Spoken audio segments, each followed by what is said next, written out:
ಎಲ್ರಿಗೂ ನನ್ನ ನಮಸ್ಕಾರಗಳು. ವೇದವಾಸ ವೈಬ್ಸ್ ಚಾನಲ್ಗೆ ಸ್ವಾಗತ ಸುಸ್ವಾಗತ. ಇವತ್ತ ವಿಡಿಯೋ ಅಂತೂ ಬಹಳ ಲೇಟಾಗಿ ಬರ್ಲಿಕ್ಕತ್ತದ. ಯಾಕಂದ್ರೆ ನಾಳೆ ಗ್ರಹಣದ ಬಗ್ಗೆ ಒಂದಿಷ್ಟು ಪ್ರಶ್ನೆಗಳಿದ್ದು ಅದಕ್ಕೆ ರಾಯರ ಮಠಕ್ಕೆ ಹೋದಾಗ ಆಚಾರ ಇದ್ದಿದ್ದಿಲ್ಲ. ಅವ್ರ ಸಲುವಾಗಿ ವೇಟ್ ಮಾಡಿ ವಿಡಿಯೋ ಮಾಡ್ಕೊಂಡು ಬಂದೀನಿ. ಒಂದಿಷ್ಟು ಮಂದಿಗೆ ಇದು ಉಪಯುಕ್ತ ಆಗಬಹುದು ಅಂತ ವಿಡಿಯೋ ಮಾಡೀನಿ. ನೋಡ್ರಿ, ನಿಮಗೂ ಕೂಡ ಇದು ಉಪಯೋಗ ಆಗ್ತದ ಅಂತ ಅಂದ್ಕೊಂಡಿನಿ. ಬರ್ರಿ, ನಮ್ಗೊಂಚೂರು ಗ್ರಹಣದ ಬಗ್ಗೆ ಹೇಳಿಬಿಡ್ರಿ. ನಾಳೆಗೆಲ್ಲ ಒಂಚೂರು ಕ್ವಶನ್ಸ್. ಓಕೆಲ್ಲ? ನಾಳೆ ವಿಶ್ವಾವಸುನಾಮ ಸಂವತ್ಸರದ ಫಾಲ್ಗುಣ ಶುಕ್ಲ ಪೂರ್ಣಿಮಾ ತಾರೀಕು 3/3/2026ನೇ ಇಸ್ವಿಯ ಮಂಗಳವಾರ ಉಬ್ಬ ನಕ್ಷತ್ರದಲ್ಲಿ ಸಿಂಹರಾಶಿಯಲ್ಲಿ ಈ ಗ್ರಹಣ ಚಂದ್ರನಿಗೆ ಕೇತುಗ್ರಸ್ತ ಪೂರ್ಣಗ್ರಾಸವಾಗಿ ಗ್ರಸ್ತೋದಯ ಗ್ರಹಣವು ಸಂಭವಿಸಿತು. ಇದು ಭಾರತದಲ್ಲಿ ಗೋಚರವಾಗುತ್ತದೆ. ಈ ಗ್ರಹಣವು ಹಗಲು 4ನೇ ಯಾಮದಲ್ಲಿ ಆಗುತ್ತಿರುವುದರಿಂದ ಗ್ರಹಣ ಸ್ಪರ್ಶಕ್ಕಿಂತ 3 ಯಾಮ ಅಂದರೆ ಸೂರ್ಯೋದಯದಿಂದಲೇ, ಬೆಳಗ್ಗೆ ಸೂರ್ಯೋದಯದಿಂದಲೇ ಇದು ಪ್ರಾರಂಭವಾಗುತ್ತದೆ.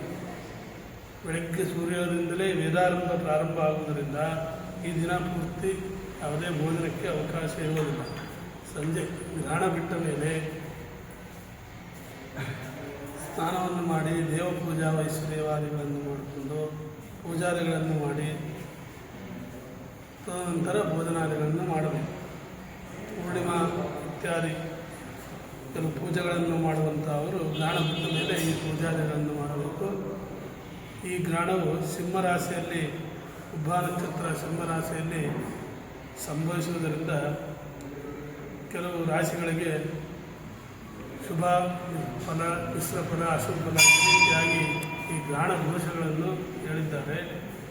ಈ ಜನ್ಮರಾಶಿಯಿಂದ ಈ ಗ್ರಹಣ ಫಲ ತಿಳ್ಕೊಳ್ಳಬೇಕು. ಈ ರೀತಿಯಾಗಿ ಗ್ರಹಣ ಫಲ ಇದೆ. ತುಲಾ ರಾಶಿ, ವೃಶ್ಚಿಕ ರಾಶಿ, ಮೀನ ರಾಶಿ, ಮಿಥುನ ರಾಶಿಯವರೆಗೆ ಶುಭ ಫಲವಾಗಿದೆ.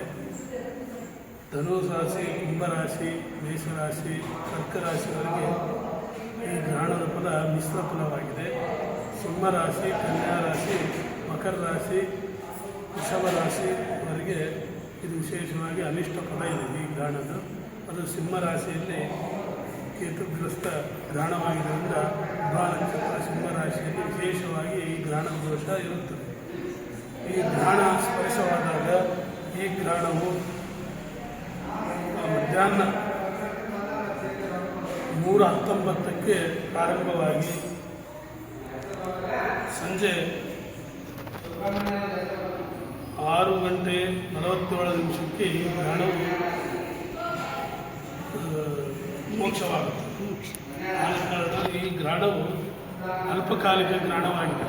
ಅಂದರೆ ಇದು ಆಚರಣೆ ಮಾಡಬೇಕಾಗಿದ್ದು 6:26 6:47 ಈ ಗ್ರಹಣದ ಆಚರಣೆಯನ್ನು ಮಾಡಬೇಕಾಗಿ ನಮ್ಮ ಜ್ಯೋತಿಷಾಸ್ತ್ರದಲ್ಲಿ ತಿಳಿಸಿದ್ದಾರೆ. ಇದು ಸೂರ್ಯೋದಯ ನಂತರ, ಸೂರ್ಯಾಸ್ತ ನಂತರ ಈ ಗ್ರಹಣವು ಸಂಭವಿಸುವುದರಿಂದ, ಆದ ಕಾರಣ ಚಂದ್ರೋದಯ ಸಂಜೆ ಸೂರ್ಯಾಸ್ತ ನಂತರ ಆಗುವುದರಿಂದ ಅಲ್ಪಕಾಲಿಕ ಗ್ರಹಣವಾಗಿ ಈ ಗ್ರಹಣವು ಸಂಭವಿಸುತ್ತದೆ. ಈ ಗ್ರಹಣ ಪ್ರಯುಕ್ತ ನಮ್ಮ ಶ್ರೀಮಠದಲ್ಲಿ ವಿಶೇಷವಾಗಿ ಎಲ್ಲ ನಕ್ಷತ್ರಾದಿ, ಉಬ್ಬ ನಕ್ಷತ್ರಾದಿ ಶಾಂತಿಗಳು ಮತ್ತು ಸಿಂಹರಾಶಿ ಮೇಲೆ ನವಗ್ರಹ ಶಾಂತಿ, ನಕ್ಷತ್ರ ಶಾಂತಿಗಳನ್ನು ಏರ್ಪಾಡು ಮಾಡಿದ್ದೇವೆ. ಎಲ್ಲ ರೈತರ ಮುಖಾಂತರ ಮಂತ್ರಾಲಯ ಶ್ರೀಪಾದಂಗಳವರ ಆದೇಶದ ಮೇರೆಗೆ ಈ ಗ್ರಹಣ ಶಾಂತಿ ಕಾರ್ಯಕ್ರಮವನ್ನು ಶ್ರೀಮಠದಲ್ಲಿ ಸಂಜೆ ಗ್ರಹಣ ಸಮಯದಲ್ಲಿ ನಡೀತಾ ಇದೆ. ಈ ಗ್ರಹಣ ಸಮಯದಲ್ಲಿ ವಿಶೇಷವಾಗಿ ಕೆಲವು ನವಗ್ರಹ ಸ್ತೋತ್ರ, ರಾಯರ ಸ್ತೋತ್ರ, ವಿಷ್ಣು ಸಹಸ್ರನಾಮ ಇತ್ಯಾದಿ ವೇದ ಮಂತ್ರಗಳು ಯಾವುದಾದ್ರೂ ನಾವು ಯಾವ ಗುರುಗಳಿಂದ ನಾವು ಉಪದೇಶ ಪಡ್ಕೊಂಡಿರ್ತೀವಿ ಅಂತಹ ಮಂತ್ರಗಳನ್ನು ಈ ಗ್ರಹಣ ಕಾಲದಲ್ಲಿ ಪಾರಾಯಣ ಮಾಡೋದರಿಂದ ನಮ್ಮ ಅನಿಷ್ಟವೆಲ್ಲ ನಿವಾರಣೆಯಾಗಿ ವಿಶೇಷ ಇಷ್ಟ ಪ್ರಾಪ್ತಿಯಾಗುತ್ತದೆ. ಗ್ರಹಣ ಸಮಯದಲ್ಲಿ ವಿಶೇಷವಾಗಿ ಮೋಕ್ಷ ಸ್ಥಾನ, ಸ್ಪರ್ಶ ಸ್ನಾನ, ಈ ಮಧ್ಯಕಾಲ ಒಂದು ವಿಶೇಷವಾದ ಸ್ನಾನ ಮಾಡೋದರಿಂದ ಒಂದು ವಿಶೇಷವಾದ ಅನಂತ ಫಲಗಳನ್ನು ತರುತ್ತದೆ ಈ ಗ್ರಹಣ ಆಚರಣೆ ಮಾಡುವುದರಿಂದ.